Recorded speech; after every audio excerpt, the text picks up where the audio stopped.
Tariff को को लेकर। लेकर तनातनी बढ़ती जा रही है, वहीं भारत ने आने वाले समय को ध्यान में रखते हुए नए विकल्प तलाशने शुरू कर दिए हैं। दिलचस्प बात यह है कि इस बार मामला सिर्फ अमेरिका तक सीमित नहीं रहेगा। दरअसल ट्रंप सरकार ने साफ कर दिया है कि अगर कोई देश उनके उत्पादों पर टैरिफ बढ़ाएगा तो वे भी जवाबी कदम उठाने से पीछे नहीं हटेंगे। इस स्थिति ने भारत के लिए चुनौतियां जरूर खड़ी कर दी हैं, लेकिन यह कहानी यहीं खत्म नहीं होती। कई रिपोर्ट्स का तो यहाँ तक कहना है कि भारत को अमेरिका पर दबाव बनाने के लिए उसके साथ व्यापारिक संबंध सीमित कर देने चाहिए।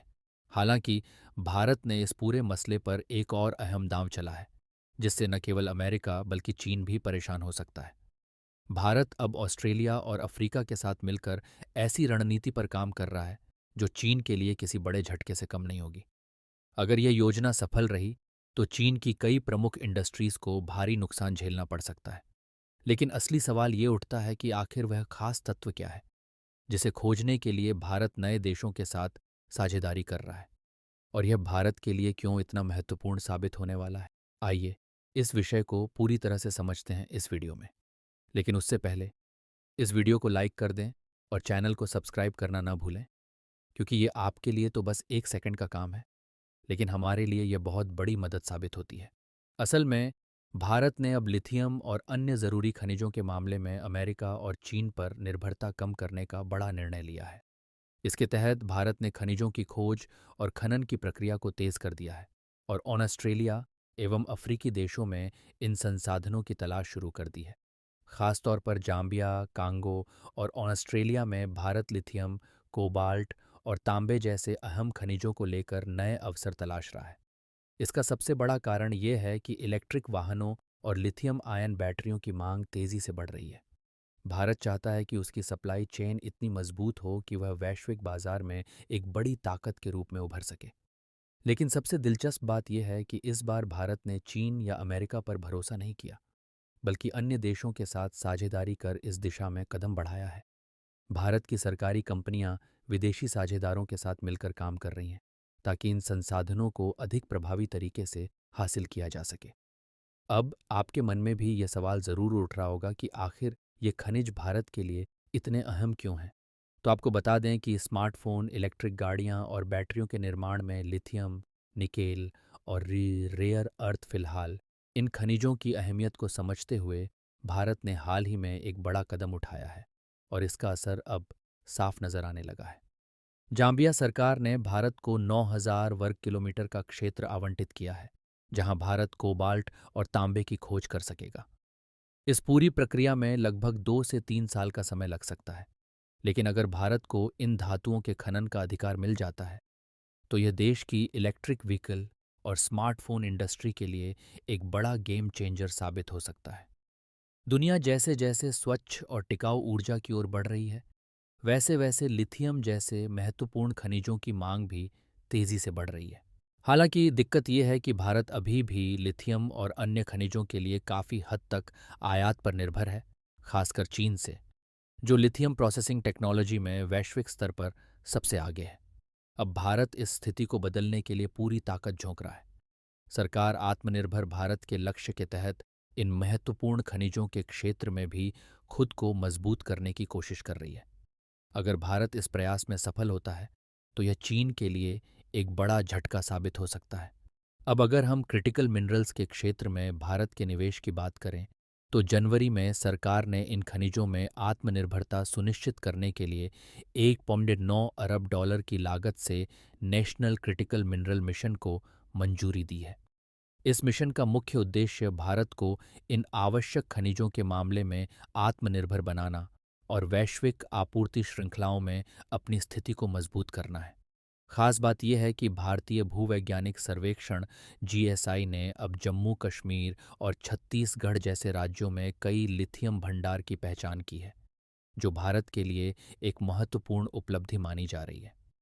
इन भंडारों से संबंधित विस्तृत जानकारी मिलने के बाद उनकी नीलामी प्रक्रिया भी जल्द शुरू की जाएगी। देखा जाए तो भारत अभी तक चीन से लिथियम का एक बड़ा आयातक रहा है, और आपको बता दें कि नवीनतम आंकड़ों के अनुसार पिछले साल भारत ने अकेले चीन से इन क्रिटिकल मिनरल्स के आयात पर 20,000 करोड़ रुपए खर्च किए थे। और चूंकि हमारी निर्भरता मुख्य रूप से चीन पर ही अधिक है, इसलिए चीन कई बार सप्लाई में देरी करता है और भारत की मजबूरी का फ़ायदा उठाकर ऊंची कीमत वसूलता है। यही वजह है कि घरेलू स्तर पर इन खनिजों की कमी के चलते भारत अब महत्वपूर्ण खनिजों की खोज के लिए अन्य देशों में सक्रिय हो चुका है। इन खनिजों में लिथियम सबसे अहम है, खासकर इलेक्ट्रिक वाहनों और ऊर्जा भंडारण प्रणालियों की बढ़ती मांग को देखते हुए। वर्तमान में लिथियम की वैश्विक आपूर्ति पर ऑस्ट्रेलिया, चिली, बोलीविया और अर्जेंटीना का दबदबा है। इन देशों के पास दुनिया के कुल लिथियम भंडार का 25% से अधिक हिस्सा मौजूद है। हालांकि इन देशों से निकला हुआ अधिकांश लिथियम प्रोसेसिंग के लिए चीन भेजा जाता है, जो इस क्षेत्र में सबसे बड़ा खिलाड़ी माना जाता है। यही कारण है कि चीन द्वारा निर्मित इलेक्ट्रॉनिक कंपोनेंट काफ़ी सस्ते होते हैं, जबकि भारत में बनने वाले इलेक्ट्रॉनिक कंपोनेंट तुलनात्मक रूप से महंगे पड़ते हैं।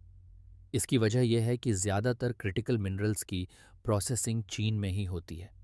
इसीलिए चीनी मैन्युफैक्चरर्स को लोकल मार्केट से ये क्रिटिकल मिनरल्स बेहद सस्ते में मिल जाते हैं, जिससे उनके उत्पादों की लागत कम हो जाती है और वे वैश्विक बाजार में सस्ते दाम पर इलेक्ट्रॉनिक सामान बेच पाते हैं।